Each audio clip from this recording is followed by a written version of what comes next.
Welcome to CareSmartz360 On Air, a home care podcast. I'm Carolina Gonzaga, one of the sales account executives at CareSmartz360, and I'm going to be your host today. We are talking to the amazing Dana Charumbira, who is the managing director of the home care CPAs. She founded this company after years of working in corporate and deciding that she wanted to start a venture in an industry that meant something at her heart. And so home care was where she went. She's been building her company for the last 5 years. And today they're helping agencies of all types and sizes all around the United States to help them with wasted spend, helping them amplify their ROI, and steering their goals and financial precision. Hey, I'm so excited today to welcome Dana Charumbira. It's so nice to have you on the podcast. Thank you for coming. Yeah, thank you for having me. So today we're going to talk about a topic that, it kind of scares me, which probably means that it's good that we're having you on, because I'm going to assume that it probably scares a lot of agencies, especially the ones that might just be getting their feet wet and might be a little afraid of the financial side of what we do. So I'm going to try not to make this all about me and my tax questions, but this is for the agencies after all. But we're so thankful that you're here. So excited to have you. So you are the managing director of the home care CPAs. And what I'd like to find out is how you got into this industry, specifically in home care, with your CPA background. Yeah. So I've been supporting home care agency owners going on 5 years now. And I was really looking for a way to marry my skill set of like financial analysis, accounting, all the good things that go along with that, and finding an industry that has a lot of passion and purpose. And so when I was evaluating, next steps after leaving the corporate world and moving back to the US, was looking at either education or home care. I think both of those industries just touch a lot of lives. And with the US population aging and just some opportunities that came my way, home care was the industry that I decided to really jump into. So yeah, it's really for me a space where you can work closely with passionate owners, the clients that they serve, the caregivers that they employ, and then from our side too, just our team members being able to empower the group that I'm leading that support those agency owners. So you mentioned when we talked earlier that you started the company about 5 years ago. Is that correct? Yes. So since those 5 years, where's the agency, not the agency, your company at in terms of how big you are now? How many team members you work with, and what is your kind of span, the area that you're able to serve? Yeah, so we serve agency owners nationwide, and we have 15 people on our team, 12 full-time equivalent, I would say, just to, yeah, support the agency owners across billing, payroll, accounting, financial analysis, and tax. So we do have quite a bit going on. Yeah, so that's so you've had quite a bit of growth in the last 5 years, and you work all over. And so Mhm. would you say that there's certain areas of the country that are, more challenging, or you find that you get more clients based on kind of the, requirements of that specific state or states? So, yes, so we do have sort of pockets of the United States where we have a larger client set, and part of that also aligns with warmer climates, places for retirement. So, a couple of those being California, and Florida. Okay. California, there's a lot of regulation, a lot of requirements, especially on your payroll side. So, we've seen agencies in that geography needing a lot of support, and also just from like a talent and recruitment perspective, it could be pretty competitive and expensive. So having us as a solution works well for a lot of agencies. Florida is another market where we're starting to see more interest, I think as more retirees migrate to that space, and it just becomes another market for us, as agencies find us there. Yeah, for sure. And I come from the senior living background, so when I think of Florida, I'm like, that's the place to go. Yeah. Yeah. I mean, there's just like villages and the villages and lots Yes. of places there that have like so much need for home care. And I know that those spaces end up being more competitive as well because of the amount of business. And so, the ability to have somebody help with the revenue growth must be just so valuable to those in those states. I guess one of the questions I have is, working with myself, selling into agencies. I'm talking to small agencies, large agencies. When do you find agencies begin to come to you, engage with you? And do you find that those conversations are different depending on kind of the size of that agency? Yes. So we hear from agency owners from like pre-revenue when they're really just trying to gather knowledge and figure out the foundation of their business. So a lot of that is around entity structure, systems, workflows, taxes tend to be something that's top of mind. I mean, at all levels, but I think when you're first getting started, that can feel a little bit scary. And then, as agencies grow and they have, an evolution of their business from a size perspective, maybe payer sources shift. Sometimes that agency needs more support than the team that's in-house can provide. And typically at that point, you're just evaluating a lot more on your financials than you might have when you were just really trying to figure out what clients are coming in the door and what caregivers are going on those shifts. Yeah. Yeah, for sure. And that you mentioned the payer sources. Question for you. Do you find that your clients are quite diverse, or is there a certain type of payer where you're finding that more agencies are asking for your help in terms of private pay, Medicaid, VA, insurance? I would say as the market gets more competitive, there's more entrants, there's more options from a senior care perspective, and as care becomes more expensive, agencies are evaluating more payer sources than they might have historically. So maybe an agency that was traditionally, private pay heavy is looking for growth in a contract source, whether that's VA, maybe there's a regional opportunity for them. Medicaid sometimes, but we find that a lot of times a Medicaid agency is like a Medicaid agency, and that's just what they do well. And it's sometimes tricky from them from a strategy and a staffing perspective to do both. But yeah, so as the market is evolving, those are some of the conversations we're having, or evaluating the reimbursement rates. What is the pay rate that you have to pay? What is your true gross margin on some of those contracts? And that's where you start to think about like the strategy and the goal of the business, not just numbers on a paper or on a contract. Yeah. Yeah. I honestly don't know how you do it. It just sounds also like you've had to wrap your head around so many different differences between the state and all of the complex challenges that each unique agency provides. So, and I'm just right now, honestly, I love talking to you, but I'm also reminded that I need to do my taxes. I'm going to keep you on the call after. I have a little fitness business. Don't call me government. I will get my taxes done. All right. So, we talked about, pre-revenue, some of those initial conversations that you are having. Could you talk a little bit about maybe, and at any stage, any size of agency, any major common blind spots that you find with the clientele that you've served so far? In general, I would say a lot of the times owners don't have a true understanding of their bottom line at the end of the month. That's sort of like across the board what we see. They're typically relying on like a bank balance, or there are some of the client management systems. So when I say that word, I'm referring, or that term, I'm referring more to like, your WellSky, your Access Care, whatever system you're using to manage your agency, typically have like a gross profit report. But a lot of the times there's just not this clear understanding of, what is my bottom line? What is my return on sales? Um, and that's just really hard when you're trying to like make decisions about spend and like where is your money going and what's your next step. So that's for me one of the first things is we just really want to make sure everything's in the month that it was either earned or the expense was incurred so that we can really start to see trends and start to get into some of the analysis that we do. Yeah. Oh, this is so hitting home because I think, especially when agencies are, it often begins as a project of the heart. Hmm. And like for me, like I have a unrelated to home care, like a fitness business, and I'm really great at teaching fitness, but I'm not great at tracking it. And so even just you saying, to be able to track and really see what your bottom line truly is, you really need to get honest and get organized about when things are happening, the months that they fall within. And for a new agency, I think that it could be really overwhelming, especially if you're coming from, the perspective of somebody that has started the agency because they've been a caregiver for 15 years. Hmm. And like they're used to being, on a payroll, and now they're running, their own business.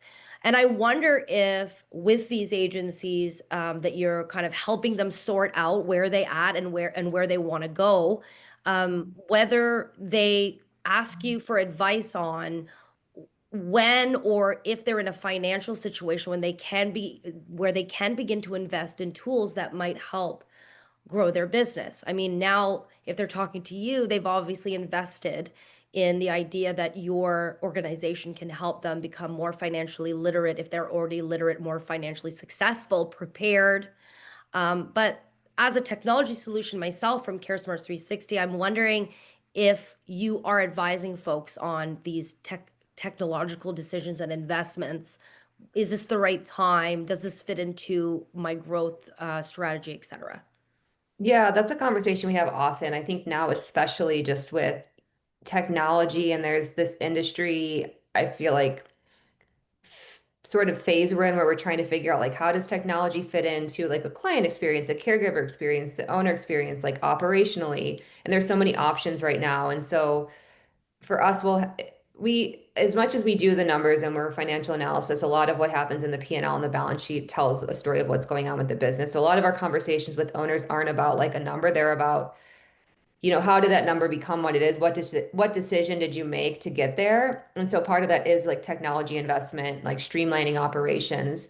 And so that's when you look at a profit and loss and you see like, oh, my recruitment expenses up, 20% month on month. And we want to understand like what's driving that. Is it because you spent more on Indeed? Is it because you had to hire somebody? Is it because you had turnover? Is there a technology solution we can bring in that would maybe offset some of that or streamline it or make your staff more efficient so you don't have to add another headcount? So it's all those things that seem really fuzzy that you can start to put numbers to and make a more educated decision around than just like, okay, we're going to try it and see what happens. But until you can like hone in on like what's that pain point you're trying to solve with the technology, it's really just feels like there's so Yeah. many things that you could bring in.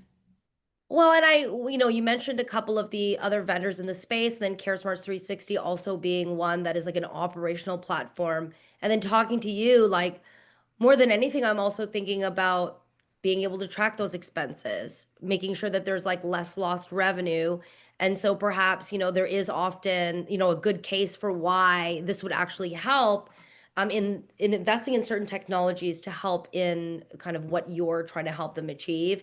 I wonder if you ever advise or when you might advise that it is not the time to invest in a technology. Would that usually just be based on, what their bottom line earnings are?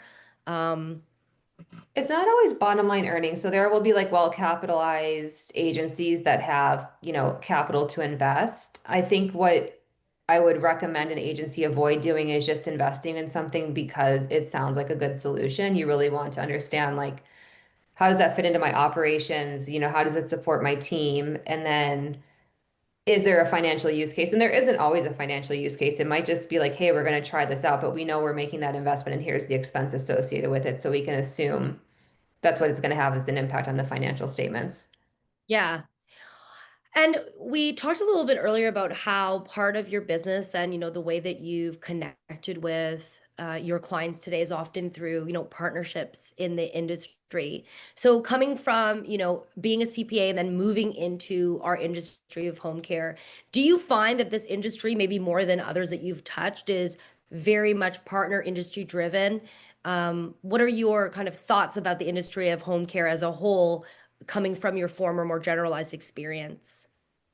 I do think that there's a lot of trust that's built with the vendors and the partners in the industry. And so for me, the relationship piece of it is also very attractive because there's a huge difference when we're delivering financials to an agency owner that we have, a trusted partnership with versus one that, is, and this is really rare, but would have found us and is just looking for someone to report their books. They probably aren't working with us anyway. Um, But I do think that the fact that it's a close-knit industry and the vendors that are in it are really all from the ones that we work with and that we have great relationships are all doing it for the, greater mission of the industry and supporting the agencies that are doing a lot of the work. So, that also helps us make informed decisions and provide recommendations to our client around like, hey, you might really want to consider this vendor or this technology because we know that this is what they're working on, or, they have this really cool thing going on right now. Yeah, it's interesting because like meeting with you, you're definitely the first of, what your business does that I've podcasted with. But I mentioned to you in our earlier conversation, I met with kind of a legal team that focuses on, employment in the space. And it does feel like to be successful in the industry because it's so intricate that it almost requires you to be super focused in a way. Would you agree? I would say so. And I think that's sometimes when, especially when you're a new agency owner, when it can feel really overwhelming because it's hard to focus on one thing because it feels like everything is happening, right? Like you're getting a license, you're getting insurance, you're trying to find an office space. Okay, you have those things. Now you have to market and recruit. And depending on your budget, that might be you doing a lot of those things. But as you grow, then you can really start to hire and you can focus in on like, okay, here's my skill set that I really bring to this agency and what is my best contribution to making it, move that needle. Yeah, it's come up a couple times a little bit in our talk already about like when to hire, when to invest. I'm sure that that's something that comes up quite a bit. And I Yeah. would imagine that sometimes maybe the reason why an agency might reach out to you, say, is, maybe they're super successful, they've got a big census of clients, they've got lots of caregivers, they've got revenue coming in, but it might not make sense for them to say hire and recruit like a chief financial officer. So I Hmm. would say, would you agree that your offering can kind of like fit that gap and give them that expertise without needing to maybe hire that extra executive person if maybe they're not in a position where that's going to make sense for their business?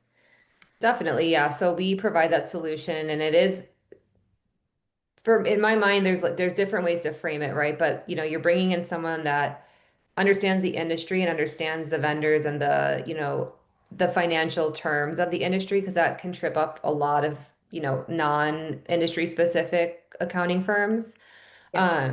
So there's just a less of a learning curve and more of a value add right away. Then there's also the cost savings. And one of the things that I think about often is, when we're recruiting and hiring and building out our team, the cost of somebody that is really stellar is so high that you're trying to compete. And so when you're hiring someone at an agency level, you probably don't have the budget for the level of talent that your agency would really benefit from. And then when you're buying it fractionally, it's more affordable and you probably don't need someone full time. And then also the other thing I think about is I mentioned we have, 15 people on our team that are across these different verticals. Typically, when you have one person in the home care agency doing that, they have to be an expert in billing and payroll, in accounting and financial analysis, maybe tax. So to ask one person to come in with that skill set at the price point that agencies can afford is really, to me, probably not there. Maybe there's like a unicorn out there that is at the Yeah. price point and has that skill set, but for the Yeah. most part, that person probably can't do all of those things or do them well. I mean, even from like an experience standpoint, right? Because you said you've grown to about 15 and then all of the agencies and the clients and the cases that they've touched bring with it so much value. And so, Hmm. even if you're like a mid-size agency, whoever you hire is going to be working within your four walls, then they're not going to have all that experience. So shout out if you're thinking about maybe hiring someone. This is these are the CPAs that you need to call. So revenue leak, we talked about that a little bit already, but I want to like sit on it a little bit more. Can we talk about it a little bit more? So when you're, getting to know an agency, finding out, reviewing the information they provided with you, can you name just off a few areas of revenue leak that you think that comes up kind of often with agencies and things that maybe they might not think about right away? Or So when we think about revenue leak, is that more like missed opportunity for billing overtime, or would you also say just like missed bottom line, like expenses that might not be like truly yeah, let's captured? talk about expenses. And you know what is actually on my mind? Like I'm almost thinking about marketing. I'm from a sales and marketing background, Hmm. and I know oftentimes I haven't sold home care, but I used to sell senior living. And I just remember everyone had such a tight budget, but when it came to sales and marketing, it was like, hey, you know, do whatever you need to do, we trust you. So almost like revenue leak, like spend that maybe is out of control, but maybe it's hard for the agency owner to really identify it. Yeah, so marketing is sort of this like fuzzy area, really. And there's this, I feel like sometimes owners sit with this fear of like, if I don't have a marketing resource, I'm going to fail. And Yeah. that might, there's this, and I come from like a space that's pretty critical of marketing spend, just because I do think that it's an area where I've seen a lot of funds being allocated and not always the return on that. And so for me, a big part of that marketing spend is usually like if you have a marketing resource, like a salaried individual, and just really keeping tabs on like what they're doing and like the progress and the relationships that they're building, because Yeah. it's so easy for that person to like share, oh, I did these 10 things today. And it's like, okay, what is that? Where is that really getting us? And where is that taking us? And I've always said that, you really want 3 to 6 months with that person in your agency, on your roster, to really kind of see their performance. I've heard industry guidance as long as 18 months. Yeah. So that's a big investment. And I don't disagree with that. I think it's just more, when you're thinking about that, like that's a lot to spend, depending on your budget. And I don't think that's something that always needs to happen. But that goes back to knowing the owner's strengths and like what do they want to hire versus what do they want to keep and do themselves. But I don't think it always has to be that way. I think that developing like strategic relationships, looking at digital marketing, that's a big one right now. Like there's other ways to do that without having this big headcount and spend around in a marketing resource. Yeah. And I guess the reason why marketing, it's funny when you're like, oh, we're always, the industry that I'm in is kind of critical of marketing. There's so many memes about that. I'm like every accountant's worst nightmare because I'm like out there. I totally get it, but I think that marketing can seem so intangible, but there is ways of keeping it kind of under wraps. So I guess it's also about recognizing that everything is tangible to an extent, but of course giving that individual enough time to make the most out of the relationships that they're building, et cetera. But I think that it's a good cautionary tale to, yes, make the investment, but proceed with some intention, and then maybe like have a plan of like, when do we reassess to see if it's working? Yes. Okay. Amazing. Okay. So one of the things I liked about the conversation we had prior to this podcast, and I'd like you to talk about it a little bit, is you had made a statement of one of the things that you do, if you could put it in a nutshell, was financial analysis, but really explaining to like an agency the story of their financial situation in the way that they can understand it. So can you just talk about that and kind of how, whether it's an example of how it's worked really well or just a breakdown of what that really means. So the reason why I'm attracted to that statement is, as I mentioned, like I'm very overwhelmed and undereducated on financial jargon. And so to put it in a way into a story that I can understand seems like something that would be, well, business changing. It would really empower me. So can you talk a little bit about that as almost like a mission, or how you've done that for agencies and what that looks like? Yeah. So when I look at, financial performance and do like financial analysis right on an agency, we put together what we call our client compass, which is basically like a 1-page overview of the agency performance for the month. And that isn't limited just to like a profit and loss and balance sheet. It's actually a very abbreviated P&L, year to date, monthly. We do look a lot at like revenue by payer source. We look a lot at performance by hours. So what are you paying per hour? What's your price per hour? And so what that does is it makes it less of this, like, here's a list of numbers and here's what the number is at the bottom. It's like, okay, your revenue went up 10%. Why did that happen? Well, let's look. Was it because there was a volume change in your number of hours? Was it because you started charging your clients more? What was the lever that you pulled to do that? Maybe you brought in a new payer source. And so that's the reason for the bump in the hours. So it's starting to connect those dots for an agency owner. And then it starts to sort of like validate decisions that they might have made like a month or two, like they pursued a contract or they decided to raise their rates. Okay, so now we're seeing the improvement in their gross margin because of that. The other example that I give a lot is average pay rate per hour. So especially as an agency grows, and usually one of the first roles that someone would hire for maybe is like that scheduler recruiter. And so maybe you tell your scheduler, hey, or your recruiter, that if it's 1 or 2 people, okay, we pay on, $20 an hour.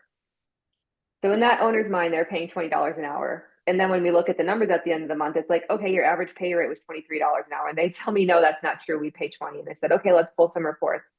So we start to pull it, like look at the reports. It's because they're getting into overtime because they brought on this new client, which was the reason for the bump in the hours, and they didn't have the caregiver bench, which is okay. It's just understanding like, okay, this was a temporary change, or is there a reason for it?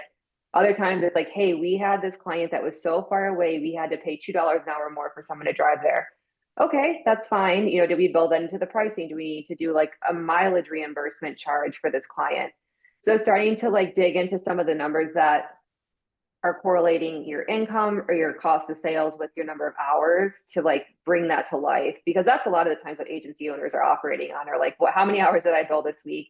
Did I go into overtime? You know, that sort of thing. And so then you can also bring that back to your scheduling team and say like, okay, Yeah. you know, we did this, but did we talk to marketing about it? Or your recruiting team, hey, we actually need to get like 10 more, you know, caregivers in because we have this bump. And so you start to connect the dots for the business rather than just everybody like sitting in these silos doing what they think is right. Yeah.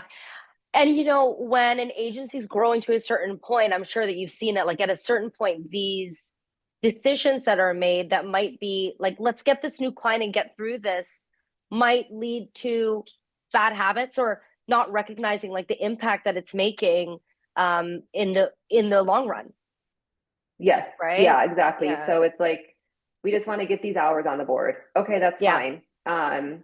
We, you know, that's like that's a whole different conversation around like what's your positioning and what's your strategy, and do you, you know, get away from that for certain exceptions, or you like tried and true, like this is my strategy and this Yes. is my price. You know, that's where that's like the business acumen Yeah. and strategy behind it. But 100%, like they start to want to put hours on the board, especially a marketing resource. You know, when the owner's like, what are you bringing in? What am I paying you for? It's like, Yeah. okay, here's a client. Oh, but they're $5 an hour below market. Oh, it's fine. Like, you know, whatever. So yeah, 100% it Yeah. recognizes habits and corrects them hopefully before they become a habit.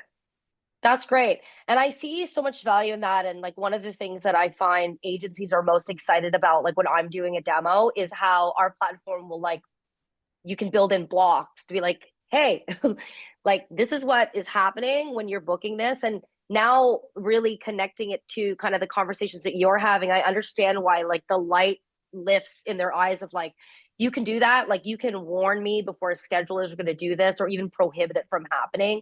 And so it really is telling a story of what's happening, what will continue to happen if those changes aren't made. And then now, yeah, that crucial decision of, well, is this the cost of doing business or is this a costly decision bringing in these new lives into our census when we're just not ready for it? It's going to cost us more than it serves our kind of mission. Mm-hmm. Yeah. Well, I love that. I've learned a lot. You've definitely inspired me, by the way, to probably do my taxes soon. I don't know. I don't know, maybe. So I'll report back to you and let you know what happens with that. So Don't I worry, we've guess, seen a lot. oh, I'm sure that's the thing. It's like when you're scared to do your taxes, people like you are like, we've seen it all. So that's always good Yeah. to know. I guess I'd love to end by just finding out, you know, starting this business 5 years ago, coming from the corporate, deciding to do something that connected more on a meaningful level. What do you think your favorite thing is just about working in this industry? And with all of your experience that you've had, all the people that you've worked with, what would you say is the highlight of being a part of this small but big home care industry? Oh, easily it's the calls we do at the end of the month with owners to go over their results. Like it just, you see owners light up when things go a certain way. You see them have like aha moments. And then when they pull other team members in, it becomes this like strategy session. So it's just such this rewarding feeling to see what we're doing help them feel better and help them serve more people and have a more impact on like their caregivers. And it's just a really special feeling to know that like numbers can actually make a difference, as much as that sounds like pie in the sky. So yeah, Yeah, meeting with the owners every month is just like such a treat for me. I love that. And I also think that people, as we started this, you know, podcast with a bit of vulnerability from my part, like I'm totally intimidated by these terms. Again, daughter of a retired tax auditor, couldn't be more opposite. I'm vibes. So when I think about an agency owner that has started an agency from the heart, and maybe has avoided these conversations or looking or not even being able to have the tools to look and see what's happening, and then to realize that that investment that they've made in your company is actually feeding their ability to be a business owner, have that autonomy, and then do what they started to do in the first place, I think is more than the ROI that our listeners would be looking for. So I want Yeah. to thank you for your time today. Thank you for simplifying it to language that even I could understand. And For everyone, we're going to drop all of the information where you can reach Dana and her team. And last quick question, small agencies, large agencies, the more they need, the less they need. Is there flexibility in how agencies can work with you depending on where they are? There is, yes. I mean, we do have somewhat of, we try to really provide like a wraparound outsource solution. So that's, for us works well with our clients, and it also takes, a lot of the burden off of them. Sometimes more mature agencies will say like, I've had this accountant in-house and they know everything about the business. They're like, okay, if they're doing what they need to do and you just need someone to come in at a higher level and help you with some of the reporting and month end and accrual, no problem, we can do that. So we do try to recognize agency skill sets and help them in the way that makes most sense for them. Just because it is, there's a lot of different structures people have that make sense. We just want to support them in the way that makes most sense for everybody. That's amazing. So to the listeners, finally, whether you have somebody on your team who is, managing most of your finances, or whether this is going to be the first time that you're reaching out for help, there's lots of flexibility, and Dana and her team would be happy to speak to you. Thank you so much for your time and for the conversation. Awesome. Thank you.